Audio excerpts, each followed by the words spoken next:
Them superpowers get neutralized. I can only watch in silence. Obsession is when someone has a persistent and intense focus on something. On the surface level, it doesn't sound like a bad thing, like who wouldn't want to be better at focusing? But this level of hyperfixation can get to a point where it can interfere with other aspects of your life as well. Obsession is a drug. You chase the object or goal of your desire the same way you chase a high. And the same way when you get off a drug, when you stop working towards your obsession, you'll get withdrawals. Obsession manifests itself in many ways. Some people are obsessed with winning or perfecting their craft, and others are obsessed with money and power. Oh, I see. Yeah. Okay, that's recording. Okay. Does the intense focus and motivation you gain from obsession outweigh the exhaustion and isolation it also brings? I don't know. I don't know if I'm...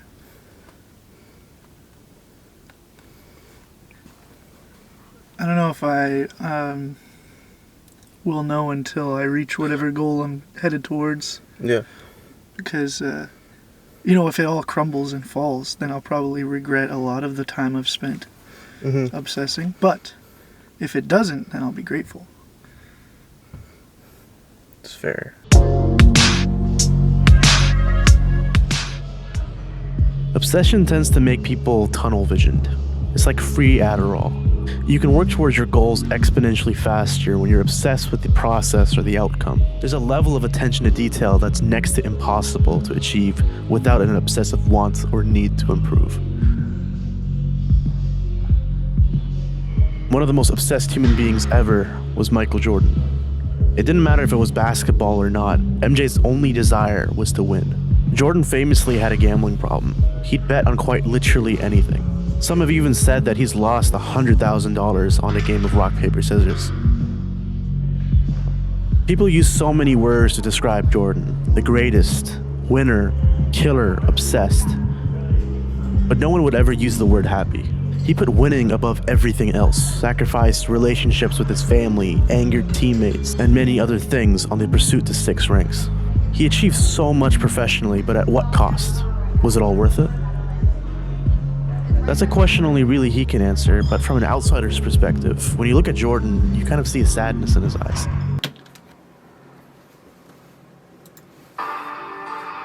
When people see this, they're gonna say, well, he wasn't really a nice guy. He may have been a tyrant. Oh, well, that's you, because you never wanted anything. I wanted to win, but I wanted them to win and be a part of that as well. Like, I don't have to do this. I'm only doing it because it is who I am. That's how I played the game. That was my mentality. If you don't want to play that way, don't play that way.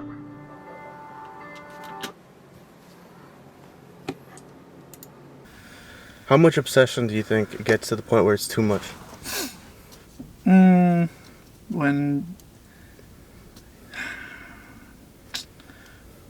When you don't have any downtime, when you're making every decision based on whatever you're obsessed with, when you don't let yourself, when you don't have the ability to remove yourself at all.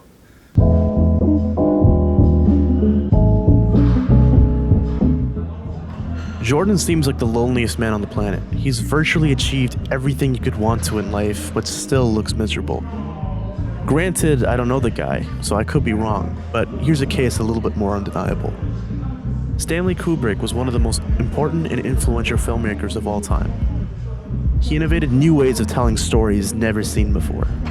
Directors today still fail to have the level of attention to detail as he did. He had classics such as A Clockwork Orange, or 2001: A Space Odyssey. But the movie I want to focus on right now is The Shining. Shelley Duvall told horror stories about the things Kubrick would do to her. She was verbally abused, overworked, isolated in order to get the best performance out of her. All of this for a pretty good movie, but was it worth it? Kubrick's obsession with perfection was insane. Some may argue clinically insane. How far can obsession go before it's unhealthy? And is it even possible to control?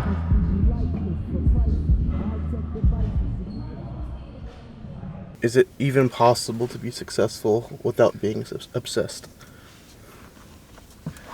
If you're lucky, sure, I think.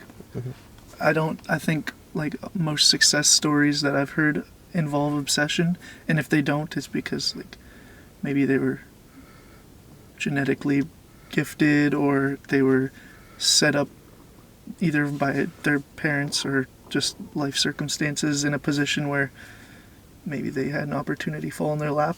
But I think for most everyday people, that success comes from the obsession.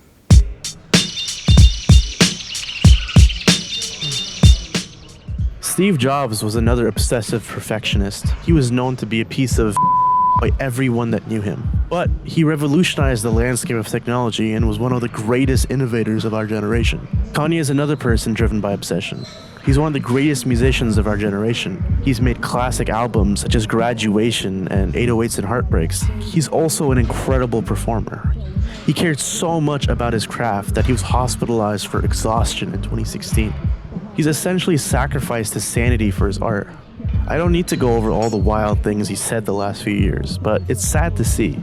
But you can't deny the product of the music he produces. I'm someone who wants to be great at what I do, but like most people, I'm definitely not willing to sacrifice my family, friends, happiness, and sanity to achieve my goals. But does this mean I lack the will to be great? Is it even possible to achieve success without an insane amount of obsession?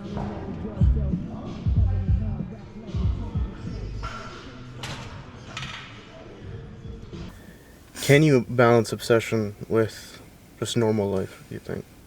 I think it's possible. Think it's possible? I think it's possible. I think, well, I guess it depends on your definition of obsession. If your definition of obsession is it's your number one priority and you sometimes put other things on the back burner because of it, then I think it's possible to still have an everyday life. But if your definition of obsession is that you only care about this and you can't focus on anything else ever, then obviously not. Then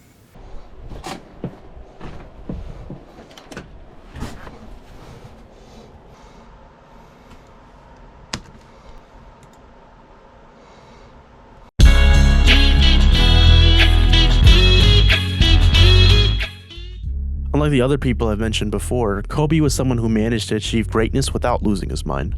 Kobe was not just seen as one of the greatest players to ever step on the court, but he was also seen as an amazing mentor and father. There are countless stories of Kobe using his knowledge and influence to help improve people around him. He used to challenge young players to achieve greatness. He was also known to be heavily involved in his daughters' lives, especially Gigi's. Unlike these people above, Kobe's obsession wasn't just towards his profession.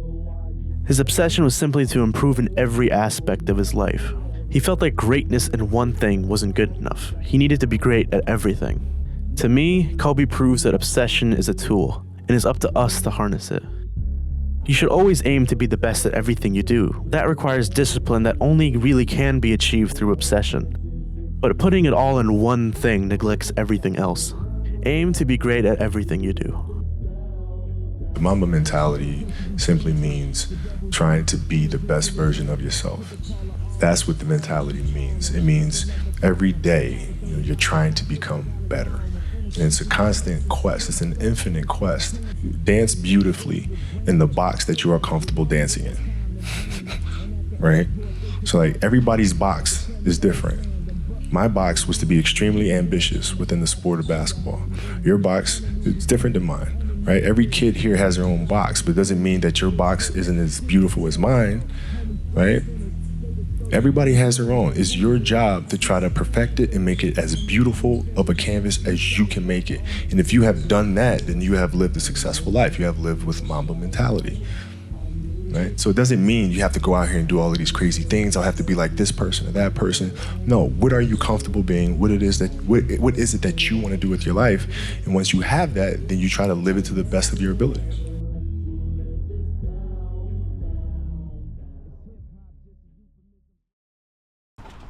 Yo, Ali. Yo, speak. Ooh. Oh, what's going on, man? Bro, wallahi, I got so scared. This guy said, yo, Ali. We're going to Funchal. Funchal, Ali, where are we going? Funchal. Funchal, ei, caraca.